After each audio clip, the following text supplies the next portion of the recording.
everyone, and welcome to First Things First. I'm Jenna Wolfe. That's the Hall of Famer, Cris Carter. This is Nick Wright. We got a fun show today. Super Bowl champ STEPHON Gilmore is here in about an hour. We'll probably bring up the Super Bowl. I don't know, maybe other topics. Magic Johnson is turning his focus to the offseason now, but we are going to start with the decision. Not that one, different decision. After much anticipation, some deliberation, some pros and cons, Kyler Murray has chosen football. The Heisman-winning quarterback was drafted to play baseball, but he has decided to test the NFL waters. He said in a statement yesterday, "I am firmly committing my life and time to becoming an NFL quarterback." There are still questions about his diminutive stature, but he's projected by most draft experts to be a first-round pick. All right, CC, we'll start with you. Your reaction to hearing that Kyler Murray's heading to the NFL or wants to. It's good news for the NFL because we're still getting the best and the brightest of all talent that wants to try to play football. So I think when you're able to get a player that can be a Major League Baseball player, like it's real. We've never had the combination of someone being drafted, Major League Baseball in the first round and the NFL in the first round. So I think him and his team, they're going about it the right way because now is the time before the combine because we have so many staff changes.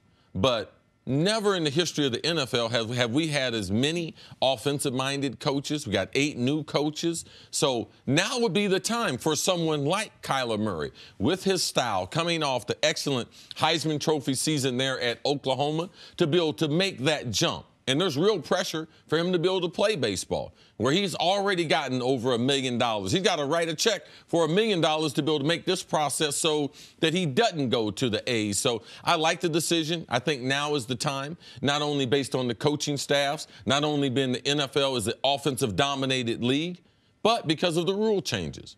That his size, especially if he gets out of the pocket, they're not going to hurt him as much. Now, we know that the rules are for the quarterbacks in the pocket, but you still can't brutalize a quarterback outside the pocket in the NFL. So I think his throwing motion is very good. I think he's a better quarterback than the quarterback we saw in Lamar Jackson. We saw Lamar Jackson have success in Baltimore as the last pick in the first round.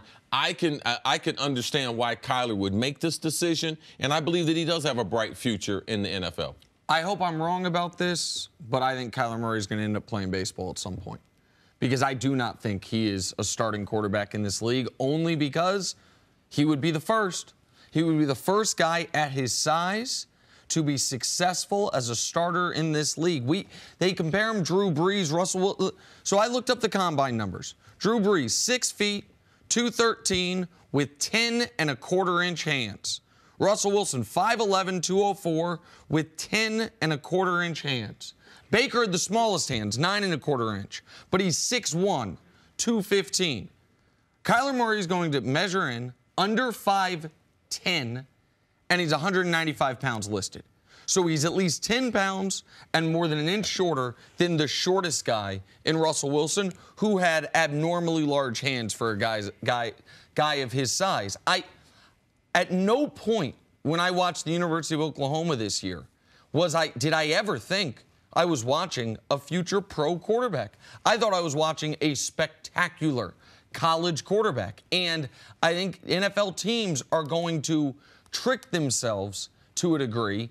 And I wonder if Kyler Murray was the exact same player, but in last year's draft class, where we had a multitude of quarterbacks that were projected first-round picks, would he be a guy that we would be discussing the way we are today? I saw the commentary yesterday once this came out was a Dolphins writer was saying the Dolphins could want him at 13. And the general feeling was, oh, he's not going to be there at 13. So it's not only that he's going to be a first-round pick, but that he's supposed to be a top 10 pick. And I wouldn't be surprised if the conversation moves to a top 5 pick. So you just believe just because of his height, because I don't hear you say anything else, just his height. Absolutely. I think there is a minimum threshold. I think it's like, I would rather a guy be short than a guy who can't throw. And we got a couple guys who are not accurate throwers of the football, and Lamar Jackson, I don't know what you call what he's doing right now. So for me, I would much rather have a guy who can throw and is short to attempt to be the first guy to do that than these guys who, Josh Allen, he's got a big-time arm. He's the prototype size and everything. But he's also the prototype to be the next Blaine Gabbert or Blake Bortles, But too. if you remember, on Josh Allen, I was saying I wouldn't spend a first-round pick on him either. Like, I try to be for very different reasons, because he checked all the height measurables boxes, but he never completed 60% of his passes in high school. So I didn't think he was going to get accurate come the NFL. I have a hard time believing in guys doing something that no one has ever done. Now, there's always someone that does something that no one's ever done, but there isn't.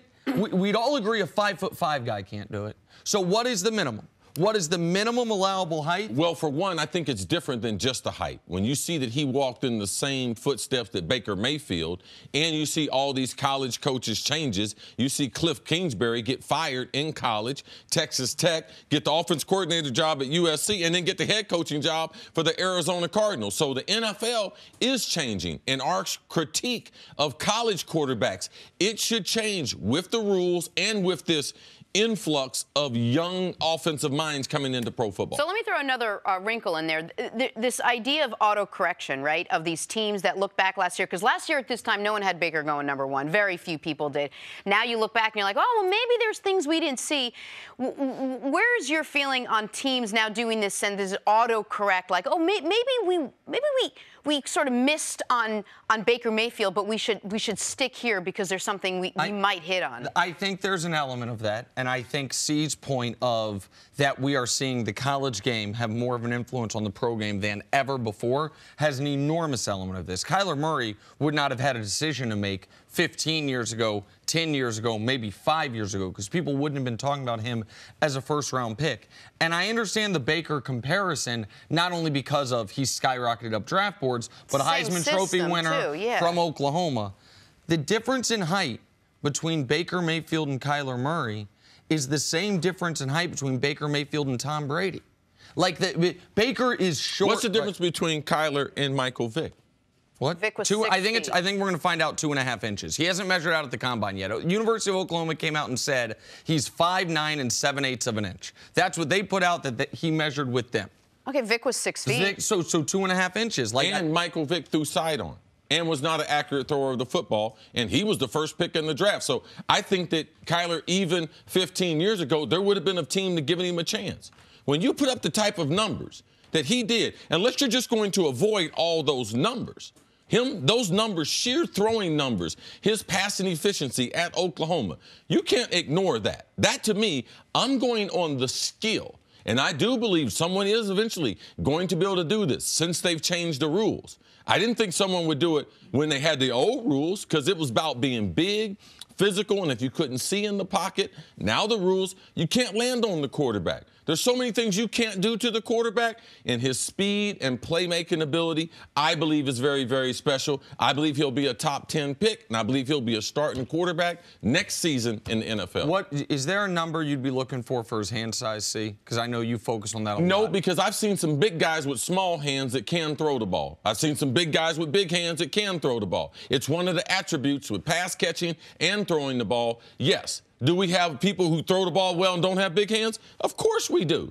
This kid is special. You can see it, how he delivers the ball, his ball handling, his play fakes. He's a playmaker and a leader. No one expected him to do what he did last season, so I'm going to be one of the people going to expect that he's going to make this jump and be that starting quarterback in the NFL. All right, let's take a break there. Talk some basketball. Just mark this day because he's going to look at me. I don't know how many years. I hope I do. I hope I'm wrong. My guy. I hope I'm wrong. I hate to say it. It would thrill me to say I was wrong about Kyler Murray. You never are thrilled when you say it. On this one, I would be happy to be wrong. Your face is down. Talk some Celtics on the other side. Is it time to point the finger at Brad Stevens? That's next on First Things First, and you can always check us out on the Fox Sports channel on Sirius XM. We're back right after this. Coming up at 7:30, Super Bowl champion STEPHON Gilmore joins the show. Should be a fun time. Good conversation. All right, we'll get to LeBron in just a second. But first, check it out. Paul George, another monster night. Big dunk, 2 of his 47 last night. He was spectacular last night. 47, 12, and 10. He was just great. He is playing at a level consistently. Him, Greek Freak, and Harden. Those are the top three. Mavs, Rockets, Luka Doncic showing off the handles, and then the step back. Oh, but look at that. Between the legs, same hand. Then the step back fall. He away. said it a couple days ago, Nick. Scoring in the NBA is a lot easier to score it in the European League. I know. I want to talk about that. I thought it was a very interesting comment by him, and him coming into the league this year in this environment has led to that. I thought it was a really interesting comment by him. Pistons, Wizards, Bobby Portis going up for the dunk, and Thon Maker sends him packing. Man, I really liked this kid when the Bucks drafted him. Thon, that is. I thought his length and defensive presence would be really good for him. They never could quite unlock how to use him there. I'm rooting for him in Detroit. He's got a lot of upside to me. Obviously, still very, very raw. Yeah, very talented still. There was a problem with his birth certificate in high school. How old is the guy? Thought he was 17, found out he might have been 21. Oh. Knicks, Cavs, ratings bonanza here. Mario Hezonja going up for the big dunk. This is how this guy got drafted. He was a trash-talking dunker in Europe. When he got drafted in the top 10 by the Magic, he was talking about how he's going to be an all-star his first year. That obviously has not worked out, but he can leap now. Man, I didn't know he had this in him. I thought he was just a jump shooter. Oh, no, his highlight reel from Europe was just this, just him booming on guys that didn't look like pro basketball players. He has not been able to translate to the NBA, but that leaping ability didn't go anywhere. Oh, he's not talking like Luka. It's easier to score here. I was just going to say, I wonder why. It has not been easier to for him. Score here. Moving on to the Boston Celtics now. They've suffered back-to-back terrible losses, one to the Lakers, one to the Clippers. Despite high expectations coming into the year, they sit in 5th place now in the Eastern Conference. Head coach Brad Stevens was asked about his team chemistry moving forward. Take a listen. Every group has to work its way into the best chemistry it can be, and obviously we've got a ways to go, but the really great teams get there, and we'll find out. Our story will be told at the end if we made it or not, right? This group likes each other. It's a well-intentioned group. I think that obviously we've talked about it. All of the different challenges of roles and everything else have been something that has made it difficult at times, but those have actually been much better of late. I think when you lose, it's not fun.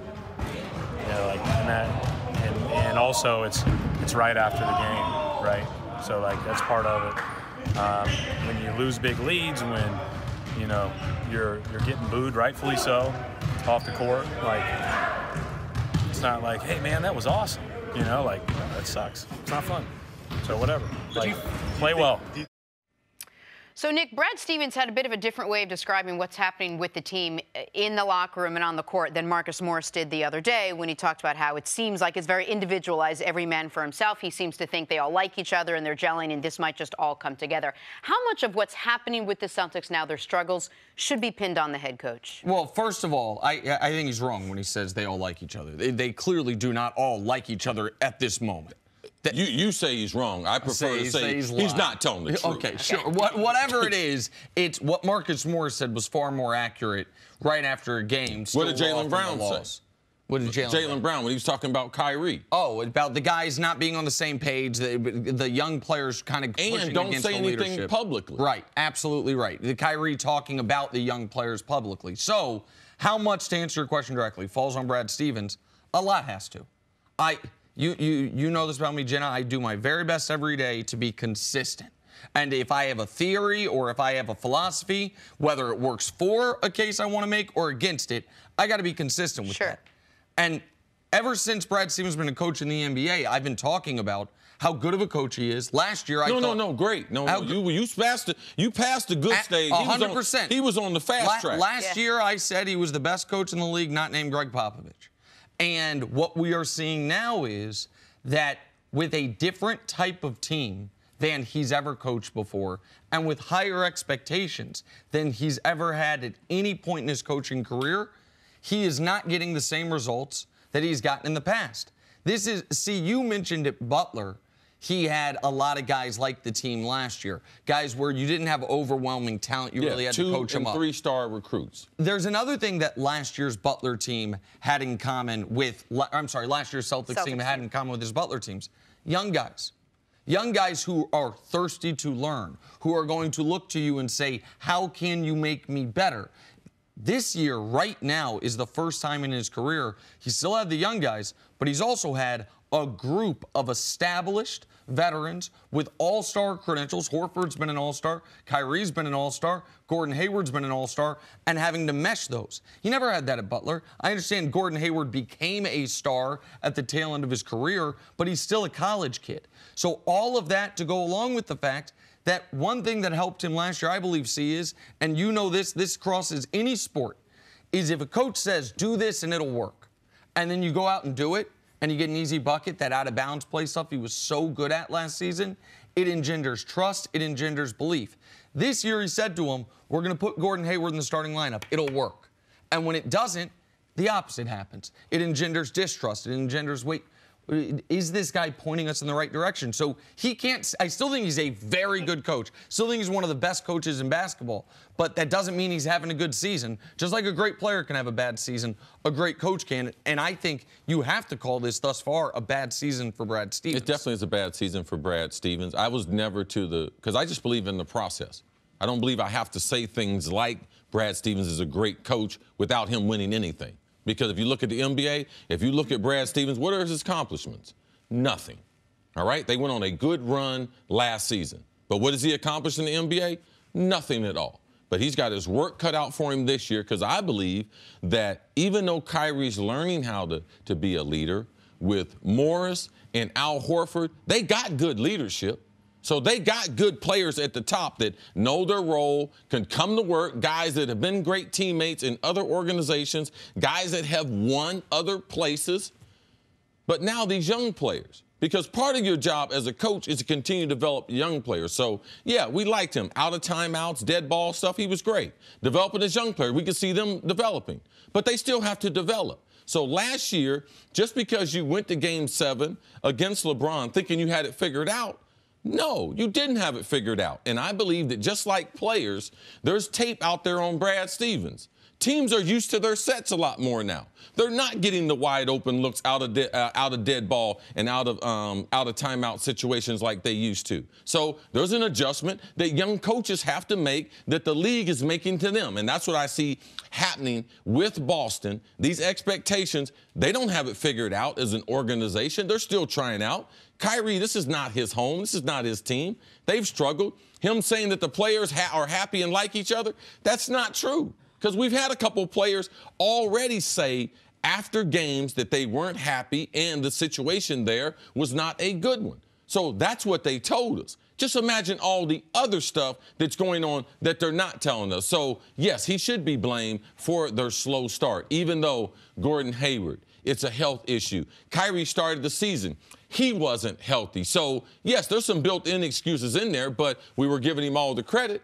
So now the team's not doing well. It's time for him to get that blame. It's not that much of a different team last year than he has this year. Yeah, he doesn't have, obviously, Gordon Hayward, but he had Kyrie. He had Kyrie for 60-some games. Sure, he had Al Horford. I mean, he had Jalen. He had, he had Tatum. Like, he had the same team. So is it that other teams are starting to figure out their sets? I think it's part of that. I also think, and you guys know that I've been saying this for the better part of a year, I think what happened last year was overrated. I think people wildly overreacted to the end of the season. Without Kyrie Irving, at the end of the regular season, they went 9-7. They didn't take off without Kyrie Irving. They held ground barely. And then in the first round, they won a 7-game series against a terribly coached Milwaukee team that, without an overtime win in Game 1, they go home. The next round, yes, they beat Philly in 5, in 3 of those games coming down to the final possession. And then they lose to Cleveland. They were 1-6 on the road in the postseason last year. They were 20-15 overall without Kyrie last year, which is good, but it's not like, oh my God, they were just on another planet. And Gordon Hayward has not been a positive addition. Well, I think I have to disagree with you because they did some things that were concrete. They were not fool's gold. They had both of their young players in Jason Tatum and Jaylen Brown develop their games. Jason Tatum, big-time scoring, man, moving without the ball. I mean, one time, Nick, you said, man, this guy's going to be a max deal. Because of what? Because what we saw in the playoffs, not because of the 9-7 record. Jaylen Brown, he could do more than just be a good defender. Yep. learned how to dribble. Man, shot the three-pointer. Him and Tatum both shot the three-pointer and shot it at a high level. These were all things that are called player development. Those were things that we thought were bricks and mortar. That's why we thought they had so many trade pieces because, man, Kyrie's come back healthy. Gordon Hayward's going to be healthy. And these guys continue to develop. So what these young guys did, it was real. And I just believe even in a future trade, they will get credit for that on a big stage. So I thought what they did, especially as developing their young players, was pretty special. I thought it was absolutely impressive. But when it came to projecting for this season, people I just think were not doing the math right. We talked about how like Terry Rozier is playing almost as well as Kyrie Irving. Well, then how much better do you, if Terry Rozier was doing an 80% job with Kyrie Irving, then bringing in Kyrie Irving only makes you 20% better, right? Like if Jason Tatum was playing like an all-star in the playoffs, and now you bring in Gordon Hayward and you cut his minutes or Jaylen Brown's minutes, then how much better do you get? Like you had guys that were playing really well that we were assuming, we were acting as if the game was they're gonna have more minutes to go around than they did. No, what we didn't expect though, we didn't expect them to drop off the face as far as a defensive team. All right, because that's one thing they could always have. Even when they struggled offensively, late in games without Kyrie, their defense was part of the reason why we love the Celtics. And they're not the same team defensively, and that's just based on attitude, energy, and I got this guy's back, because that's all defense is about. All year long, they were the #1 defense in basketball last year. This year, they've hovered between 5th to 8th all year. So they're still a good defense, but not the dominant defense they were. And then also in the playoffs, the discrepancy between home and away. It was enormous. Just enormous. All right, take a break. Coming up, who should the Lakers be targeting this offseason? Magic Johnson has an idea. Wait till you hear it next on First Things First. Here's a quick and free way to finally stick to your New Year's resolutions. Start listening to podcasts on Spotify. With more than 150,000 podcasts, including many of the world's most popular self-improvement shows, you can learn how to balance a budget, balance your diet, and even learn how to feel balanced while meditating. All podcasts on Spotify are free, and you can download episodes for those times when you've gone off the grid, you know, to get all that newfound balance back into your life. So start the year off right and start listening to podcasts on Spotify. Tune in tonight, the finale of the Westminster Kennel Club Dog Show Stakes or Highs. Group winners compete for the coveted distinction Best in Show. It all starts tonight at 7 Eastern on FS 1 and the Fox Sports app. Time for us to go viral. Colts offensive guard Quentin Nelson had an outstanding rookie season. He was named first-team All-Pro and a Pro Bowler, but he also could play some hoops. During his senior year in high school, he led his team in scoring, and did you check out that pass? Watch it. Big fella. Where are they playing this? Those aren't no high school jerseys. No, in the offseason, you play these games against, like, faculty members. You go to school, play against teachers, play against police officers, and sometimes you play against other NFL teams. Shout out to my guy Adam Lefko for the video, by the way. But are they going to hate on him like they did Patty Mahomes? Patty Mahomes, John Dorsey, or not John Dorsey, Brett Veach came out and said, can't play no more. Did you see him hit that guy during the season and yell? That's what the general manager, Chris Ballard, if he goes and Quentin try to stop him from playing basketball. Certain guys on the squad, you got to let them play, Nick. I'm being told that video right there might be a little dated. I want to know if he's still playing basketball. I don't know if he can get his arm behind his back now, big as his biceps are. Time for stories to start your morning. Kawhi Leonard scored 30 points last night, including the game winner against the Nets. Up for a big debate whether he called glass on that last one. Toronto just one game behind the Bucks in the East. Nick, are the Raptors being overlooked? Once again, I got to say, I think they are. Last year, they were the 1 seed. Nobody really cared much about them. We were like, oh, their bench mob's great. But I think deep down, everyone said, but if the Cavs can get there, and then the Cavs swept them. This year, they got better. They have a far better star player than they did last year. The bench is still excellent. The coaching drop-off has been non-existent. And I feel like we talk about the Warriors, the Bucks, the Sixers, the Celtics, the Thunder, the Rockets, all before we talk about the Raptors. The Raptors, like the Nuggets, the 2 seeds in both conferences, being overlooked all season. Yeah, they have been impressive, and it's nice to get one of our marquee players in the league, Kawhi, with all the negative publicity surrounding him leaving San Antonio, back playing at a top level. Their bench is still strong. Fleek, their backup point guard, he gets hurt. Van Fleet, yeah, so they signed Lynn Sanity for a few weeks. let's see how that works out. Moving on to the Rockets now. James Harden scored 31 last night in a win against the Mavs. That's his 30th straight game with 30 or more points. Took him till the very end to do it, but he did it. See how impressive is this accomplishment? I mean, it's one of the most impressive things I've seen in the NBA the last 30 years. Nick and I talk about all the time, if I want some video, you have to go back to Wilt Chamberlain and the streak that he went on. We just have not seen this. We just can't get used to or make this seem like, oh, this happens. This is special, and we should recognize it every single day. And I had the tweet ready to go, saved in drafts, congratulating him on the streak ending. Oh, that's how you have your tweets ready? Yeah, I got them ready. You know this about me. If I think something's coming, I think other people should know how weird you are. Because he had 23 with 2.5 minutes left in this game. It took a late rally for him. How impressive is this? 30 games consecutively at 30 points. See, there's only 14 guys in the league right now that have 30 games straight of double digits. Whoa. And he's got 30 straight of 30-plus. We shouldn't be numb to what we're seeing. I think you should make a graphic for that. I think okay, next time. Thank you. Yes. Executive producer Cris Carter. All right, moving on to the Thunder. Paul George had 47 points last night, 12 boards, 10 assists, and not to be outdone, Russell Westbrook broke Wilt Chamberlain's record with his 10th straight triple-double.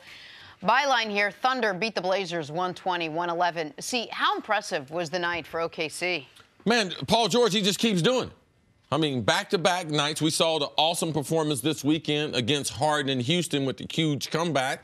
And there's a reason why he's starting to be mentioned as far as MVP with Giannis and Harden. He's been special. Man, that decision this offseason, I believe that we don't talk about that enough. Man, him deciding, no, I don't want to be a free agent, test the market, potentially playing with the Lakers. I like what we have here in Russ. I want to be his teammate moving into the future and signing a long-term deal and following up with the best season of his career. Paul George, I mean, this might have been his best night of the year. 47, 12, and 10 against a good Blazers team that's fighting for playoff positioning that he theoretically could catch Oklahoma City in the standings. So he was great, and he was great on a night that Russ really couldn't hit anything from the outside. He was 5 of 19, 1 of 6 from 3. But Russ, he's a special player because he can shoot 28% from the field and still have a quality game thanks to the rebounding and assist numbers. On to the 76ers now. Yes, they blew the doors off the Lakers Sunday, 143-120. Also, yes, it looks like new addition Tobias Harris is fitting in just fine. So fine, in fact, some have wondered whether or not this lineup, this team, can compete with the league's best. LeBron James was asked if you can compare the Sixers to the Warriors. It's two different teams, two different makeups. Golden State is a well-oiled machine, and they've been that for the last 5 years. They've added KD, and he fit in perfectly to that puzzle piece. This team has been together for a couple years, but they've added, some key pieces to their team just recently. If you talk about Jimmy and you talk about Tobias now, Mike Scott is going to be part of that rotation as it seems, and Big Boban as well. So we have to see. No one knows. We have to see. And we can't compare, for any team right now to Golden State because they've just been together for so long. What do you think, Nick? How well did the Sixers match up with the Warriors? And maybe they're at different ends of the spectrum right now, but can you see them eventually moving into who that team is? Yeah, I think that's right, and I think LeBron has it right, which is it's all projection with Philly, as opposed with Golden State. We know exactly what they are and who they can be. They made no moves of substance at the deadline. Their move was getting Boogie back. And you can say, oh, well, didn't these teams play a few weeks back and Philly won? Yeah, when in a game Clay didn't play because he was sick, Boogie wasn't playing yet, and where the Sixers didn't have Tobias Harris. So you can't really take much from that game. Where they are similar is these are the two most talented starting fives in the league. If the worst player in your starting five, or least accomplished, is J.J. Redick on one side of the coin, and on the other side it's Draymond Green, Boogie, like who's the worst starting Warrior? You pick. Is it Boogie? Is it Draymond? Is it Clay? Whomever it is, it's an excellent, awesome player. That's where they're similar. Now, stylistically, they are very different. Golden State is obviously going to beat you with ball movement and with the greatest shooting we've ever seen. Philly is going to space the floor now, but they want to brutalize you. They want Embiid to brutalize you. They want Simmons to take advantage of his size mismatch, and they want Tobias Harris to be able to do similar things to go along with while JJ can be the stretch shooter. To me, Jimmy Butler is the key, see? If these two teams were to match up, how much can Jimmy Butler elevate his game both ways? Stylistically, though, I don't see the similarities, but I do see the similarities in the talent of the starting five. Yeah, Jimmy Butler is a wild card, but also Ben Simmons. Golden State, especially in the playoff, if they were to face, Golden State is elite defensively. How will Philly be defensively with this new unit? Like, we don't know that. And late in games, what style will Philly play? We know exactly what Golden State can do. And there's a number of different ways they can beat you. We don't know what Philly's going to do. We don't know if they're going to go to Joel Embiid. We don't know if Jimmy Butler feels like he's got to be able to take the shot. And how is this offense going to run if Ben Simmons is going to be at the point? That space that LeBron James played off of him, how are they going to attack that? Because it clogs up the lane for the rest of the players, and it makes it harder on Joel Embiid. So that part, or those variables, Ben Simmons, lack of offense, and Jimmy Butler, what type of role is he going to play finishing out games? Those are things that the Warriors don't have to worry about. And then, Nick, personality. How will this team gel? How will this team divvy up play time and ball possession and all of it? It'll all be a moot point if they don't gel personality-wise, because they won't get to the finals. They're not going to get to the finals unless these guys learn how to play together. And that is a real concern, by the way. Because I think we underestimate how impressive it is that the Warriors are able to let their personalities take a back seat to the success of the team. One thing we don't know about the Warriors is, in heated situation, when you add Boogie Cousins. And Boogie Cousins also is going to be a potential free agent. So how much does Boogie feel like I can help when the Warriors, like, say, for instance, if they get into that Game 6 like they were in last year with Houston, with his personality, Draymond, if he doesn't come around as far as his shooting, how does that play out? That's only the kind of variable that we need to see play out with Golden State. And to your point about how they would defend Philly, Golden State would feel great about 4 of their 5 defensive matchups. Draymond guarding Ben Simmons, no problem. Ben Simmons doesn't have as much of a size advantage as he would over a typical point guard, because Draymond's not a point guard. You would hide STEPHON JJ. You would have Clay guard Jimmy Butler, KD guard Tobias Harris. 4 of those 5, the Warriors say, we love all these matchups. How much could Embiid punish Boogie Cousins? Because on the other end, there's going to be an odd man out as far as Clay, KD, Steph. One of those 3 guys, JJ's got to guard. Like, you can put Jimmy Butler on one, you can put Tobias Harris on one. One of those guys you're going to have to find, or Ben Simmons on one, doesn't matter. But you can't put J.J. Redick on Draymond, and you can't put J.J. Redick on Boogie Cousins. So he's got to guard. Golden State would have one distinctive advantage. We just don't know who it would be. We know the advantage Philly would have.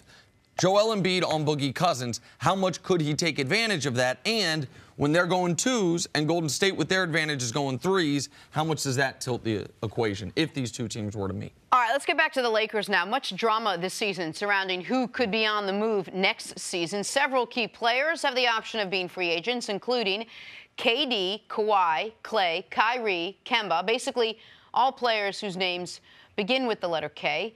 Magic Johnson was asked about the summer of 2019, and he said it's a great class, and we just want to get one of them.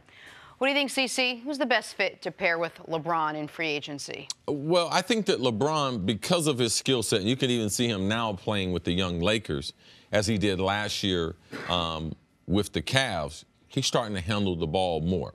So I always thought that there was going to be a LeBron in the post. Now, we haven't seen that yet. So as he transitions to an older LeBron, will he be more at the point or will he be at the post? Because to me, that helps determine who should this next player be. And I think that Anthony Davis, because of his game and because I believe he's going to be an all-NBA player for a longer period of time than any of these other players, he would be the best fit in Los Angeles. When LeBron transitions out, decides to retire, they still have that marquee name in Anthony Davis, the way the Lakers have had for the last 40, 50 years, that big name guy that can carry it for the Lakers that potentially would draw other free agents to Los Angeles. And I think that's why the Lakers put such an effort into getting him at the deadline and will do everything they can to trade for him. But Anthony Davis, because he's not a free agent this summer, because New Orleans could decide, you know what, we're going to wait and wait. We don't have the offer we want. If we're talking about just the guys who are actually able to pick a team this summer, Kyrie, Kawhi, Kevin Durant, Klay Thompson, Kemba Walker, and Jimmy Butler's also one of those guys. But to me, those first four, Kyrie, Kawhi, Kevin Durant, and Klay Thompson, you could, because of the way LeBron's game can change, and because he, while is a great scorer, his number one attribute is his passing, you can make the argument, every single one of those guys fits perfectly with LeBron. What would LeBron and Kevin Durant look like? Oh, be the best. It would trump KD and Steph as the greatest 1-2 combo we've seen. What would LeBron and Kawhi Leonard look like? Oh, it would look great. You would have maybe the best defender in basketball, a guy who has established himself for the last 3 years as a high-level elite scorer to pair as the two wings on a team. What would LeBron and Kyrie look like? Oh, we saw that already. They won a championship. What would LeBron and Klay Thompson look like? Klay Thompson getting wide open threes and having maybe the best shooting season of his career. To me, there's no wrong answer. If I have to pick one, I'd pick the guy who's played with LeBron before, who we know they can play at a championship level together, who there's no learning curve there in Kyrie Irving. But it's not like, oh, they didn't get Kyrie, they got Kawhi. There would be any disappointment. Like, the Kyrie of those guys, he's not as good of a player as Kawhi and Kevin Durant. Like, no one would argue that, but we just know they fit well together. What I would be concerned about, even though they do have a certain amount of chemistry and they have played together on the court, the reason why I wouldn't select Kyrie is because he's also the one most injury-prone, and he's the worst defender on that list. So as far as the free agency, with LeBron not playing a whole bunch of defense. Now, I can't bring in another non-defender into that mix. If they're trying to win championships, I don't think Golden State's going to be the type of team that they are now. But at some point in the playoff, defense becomes important. So I'd probably stay away from Kyrie. I believe he's going to miss more games than those other players. LeBron's getting older, so you need a guy who's going to be in the lineup. And I can't have a guy that's a liability on the defensive end. How many of these guys want to play with LeBron James? Because Kevin Durant maybe doesn't want to. I think the only one that we know doesn't is Durant. I don't think all these guys would be willing to. Well, I don't want to say take a back seat, but play with another. Well, these are different in a situation questions. Where they wouldn't. I think Kevin Durant's the only one who we have reason to believe from his own words does not think playing with LeBron James is fun. I don't know if Kevin Durant believes that. I believe that Kevin Durant, you get into a certain type of hierarchy where you can't play. Based on his decision to go to Golden State, he can't play with LeBron because before that happened, guess who used to work out in the offseason together? LeBron and KD. So now, with LeBron always being the guy, LeBron with the shoe deal, LeBron, you know something, KD is like, I can't play with that guy. So for me, I don't think it's I don't want to play. I just believe where they are as far as basketball history just would not allow him to say, you know something, man, I would like to play with that guy. And C, tell me if I'm wrong, because I feel like you've been very consistent on this. Of all the pending free agents, if we're just going to strike KD off the list because we don't think it's a real option, the one who you think would be the best, make the Lakers the best immediately is Kawhi Leonard. Yes. Of all the options, that he's the guy because of the defensive questions, because age-wise, he and Anthony Davis very similar in age, so it's the same type of trajectory when LeBron starts aging out. And he's very similar to AD as far as no maintenance. They don't bring a lot of baggage to the locker room. They're real professionals. Not a big crew around them. Has made it very clear wants to be in Los Angeles. Now, Jerry West and the Clippers are trying to make sure it's the other nights at Staples Centers that he has a home game. But Kawhi, there would be none of these guys. I didn't even mention Kemba Walker. Kemba Walker would be a great basketball fit with LeBron. He's just, to me, a tier beneath these other guys. You don't think it's funny? They all start with K? There's like 16 It is very odd. It is an odd coincidence, and I noticed that. I love it. We'll talk about that again. Let's never talk about it again on television. Speaking of a K, look. Make sure we have the list, a long one. At least 6, 7, 8. Another K. Kyler Murray. Did he make the right decision to focus on football? That's ahead on First Things First. Hey, good. Back here, First Things First, we are going viral. So the Patriots won Super Bowl 53 over the Rams, and they're still riding on a high. It was time for Bill Belichick to update the old boat. He now has the Roman numeral 8 to represent his 8 rings, 2 with the New York Giants and 6 with the Patriots. That's remarkable, man. And he didn't waste no time. No, he didn't. The Super Bowl was 10 days ago. Yep. And he already got the 9 days. Commissioned the work pretty quickly. Absolutely. Probably at I'm halftime. just wondering when that girlfriend's going to become a wife. He's putting rings on his boat. He need to put a ring on that. Hey, he need to put a ring on. Hey, what are you doing? Hey, Dad. I know people that met her and she introduced herself as Bill Belichick's girlfriend. Yeah, so maybe she deserves better. Hey, man. I still think the boat's a little understated. Some people, that's just what they want to do. Don't live in sin. Do not appoint your. I'm trying to make the world. Hey, man, there's a good book that tells you about it. Okay. Time for stories to start your morning. Kawhi Leonard scored 30 points last night, including the game winner against the Brooklyn Nets. Woo! Up for. They was New Jersey too. When we all Jenna. We've been doing this a long time. Nick, are the Raptors being overlooked? Yeah, when Nick was a baby, we was covering Are the Raptors being overlooked? They are. They are. Kawhi's game winner, by the way, more on that later. He ain't mean to go glass, but neither here nor there. They're absolutely being overlooked. Yes. The 2 seeds in both conferences get talked about less than the 3, 4, and 5. It's the Nuggets out west, the Raptors out east. You'd think these 2 teams don't exist. The Raptors were the 1 seed last year. They looked great until they ran into their mental blockage in LeBron. They're even better this year. I was worried about the drop-off in coaching from Casey to Nick Nurse. He's been very good. The bench has been good. They're going to miss Fred VanVleet, as you made the point earlier. This is a good one. But, yes, the Raptors are being overlooked, and they absolutely could go to the NBA Finals. Denver's having a great season, and Golden State going to be the #1 seed in the West. So we can understand the #2 seed there not getting a lot of hype.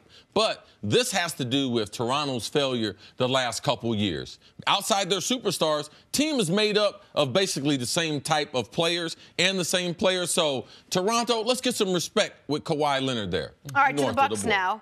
Big night for Giannis. Dropped 29 points, 17 boards, 8 assists in a 112-99 win over the Bulls. Nick, are the Bucks the best team in the East? Best team in the East with the best player in the East? Absolutely, unequivocally, yes. I think people are now seeing this year why I was so frustrated watching this team last year. Because, yes, they're better, and Giannis has improved, and Chris Middleton's maintained. But the difference is coaching.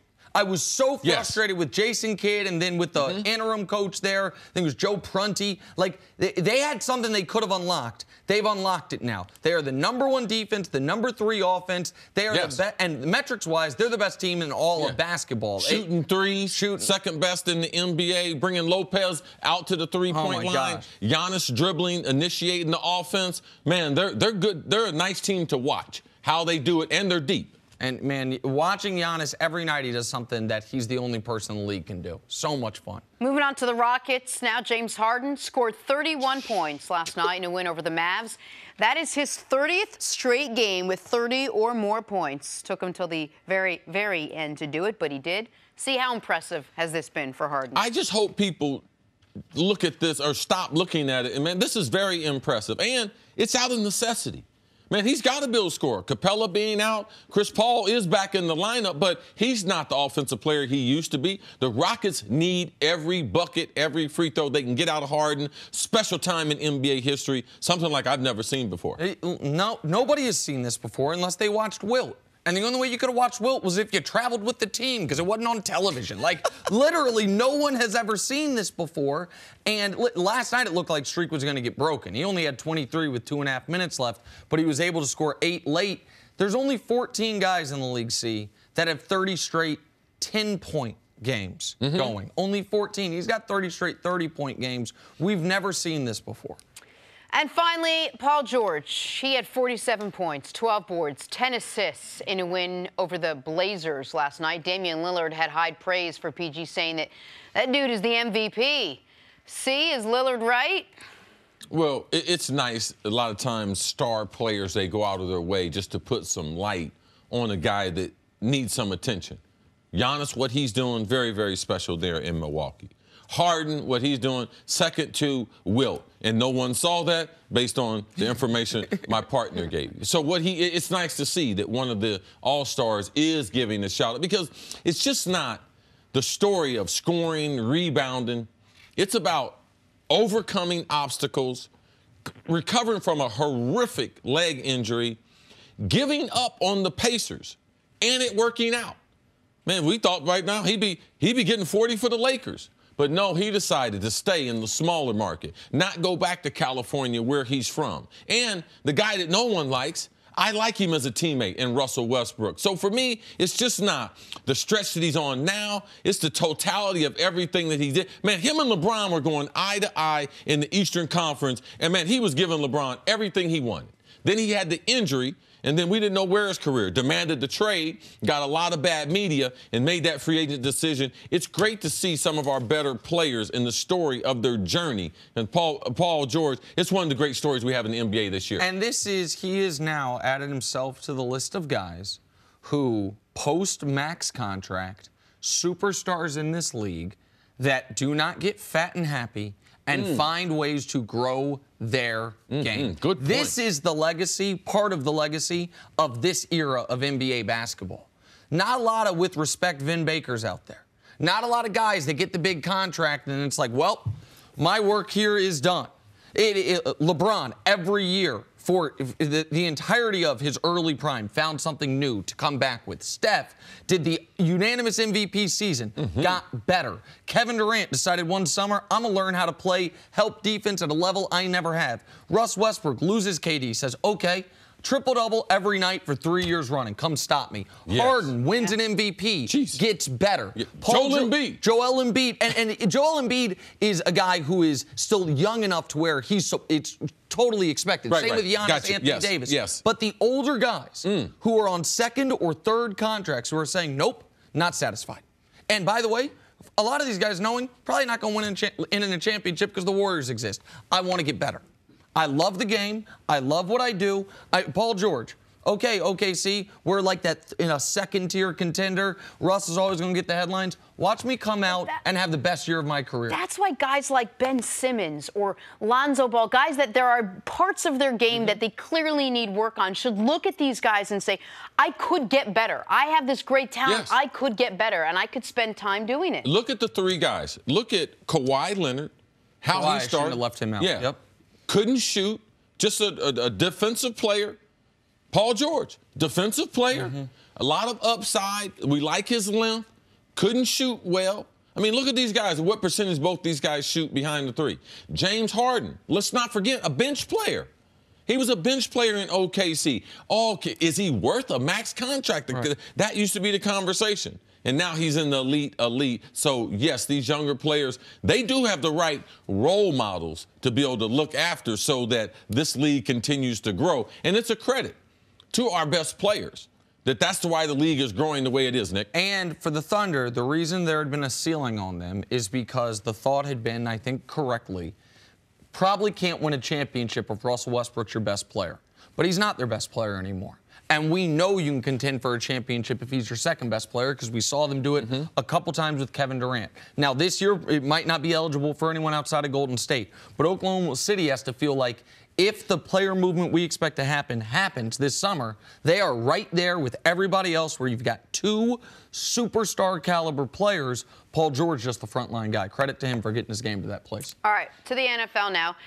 In a surprise move, the Cleveland Browns signed running back Kareem Hunt. It reunites Hunt with GM John Dorsey, who drafted him in Kansas City. Hunt was released by the Chiefs after video surfaced of him shoving and kicking a woman last February. Hunt said he is, quote, extremely grateful for this opportunity. He is still awaiting punishment from the NFL. CeCe, what was your reaction when you heard about this new deal? Well, I wasn't that surprised, and I thought that it would be someone that had some familiar ties. I thought that Matt Nagy, potentially, who was a coach on that Kansas City staff there with Andy Reid and with John Dorsey there in Kansas City, that had all the intel about him, and they had the first interaction with him as a young player. So I thought that they typically in those situations, they feel more comfortable and they can speak to the owner and the other people in the organization with some type of authority because of the length for which and the amount of research that they put into before they drafted them. But this is a story about someone like John Dorsey, and there are people in the business, that being basketball and football, that they're going to give people second chances because they realize it's hard to run an operation in pro sports and not give people second chances. So since he's been in the league, he's given people second chances. Look at the players in Kansas City he drafted. Travis Kelce, he had a marijuana suspension. Phillip Gaines, he had another marijuana suspension. Marcus Peters, man, he was a big-time talent. He had a fight with the coach and was kicked off the team. Tyreek Hill was involved in domestic violence before he came into the league. And then last year, he drafted Antonio Callaway, the big-time talent from Florida, who was kicked off the team, credit card use, fraudulent, and marijuana. A couple things he had, a rap sheet before he was drafted. And he also signed off on Josh Gordon going to rehab and coming back, joining the team with stipulations that he had to be able to live a certain way and continue with his counseling to stay on the team. He wasn't able to continue that, so they kicked him off the team. So I feel more comfortable that he's with people who know him.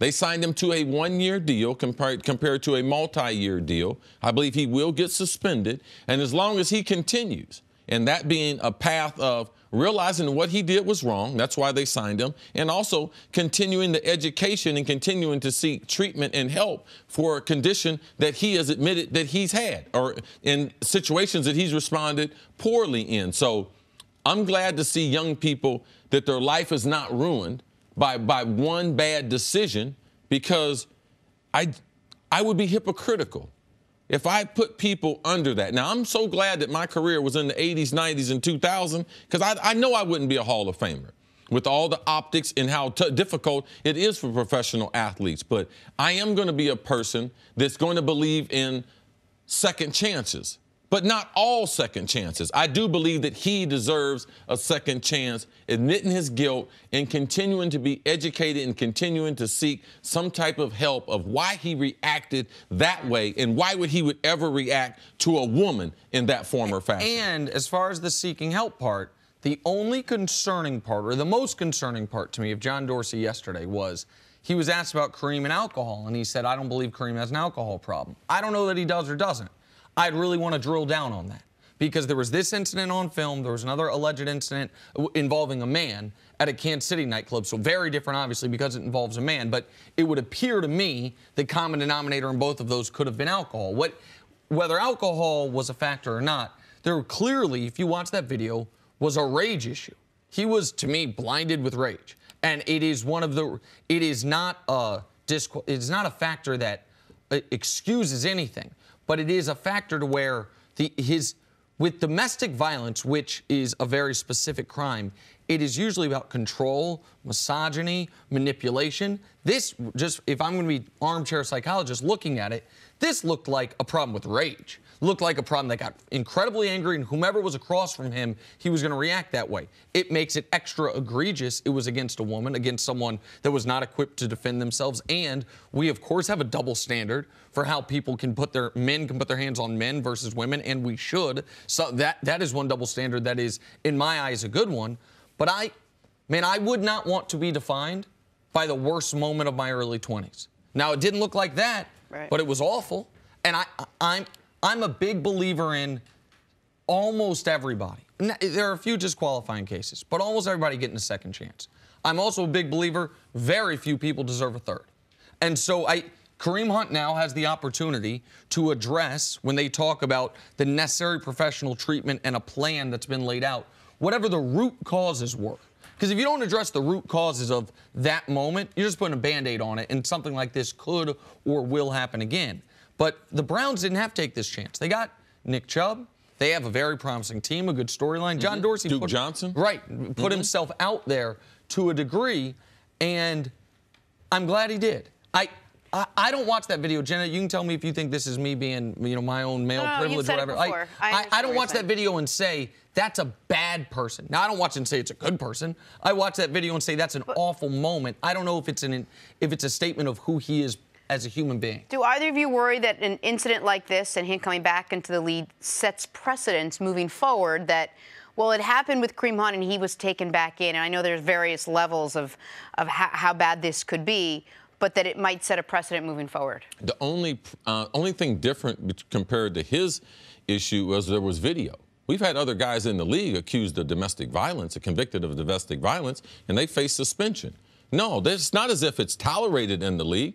His only difference is we saw it on video. Well, but we have other guys that have been suspended, and he will be suspended. And his incident was, I don't know if it was aggravated assault, but some form of assault. It was, to me, the most similar instance is what we saw with Joe Mixon. Now, Joe Mixon's was far more violent as far as the impact, but it was also, it was an instance where they weren't an intimate partner relationship. There wasn't a long-term or repeated, or they were people, I don't want to say strangers, but relative strangers, like the Kareem Hunt situation.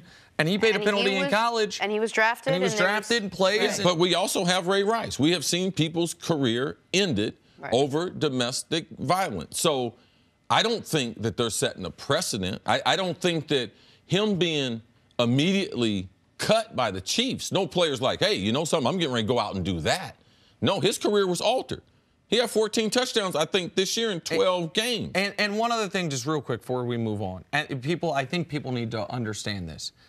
The personal conduct policy is in place because guys, the league believes, should be punished. I do not believe it is in place as a deterrent. I don't think there is anyone that is about to commit this type of crime, and the reason they don't is, oh, I could get in trouble. You're not thinking logically. But could they think the opposite? Like, if I do this, I'll still play football? I guess my point is, if on the other end of that push for Kareem Hunt was banishment for life or nothing's going to happen to you, I think he still does the same thing. Sure. I don't think the way rage works is you're thinking about consequences. I think you're just reacting. So you've got to get to the root of what caused that to be your reaction. Thank you for listening to the First Things First podcast. Remember, leave us a review and tell us what you think. Subscribe to the podcast on Apple Podcasts and catch us on FS1 Monday through Friday, 6:30 a.m. Eastern. For Cris Carter and Nick Wright, I'm Jenna Wolfe. So long, everybody.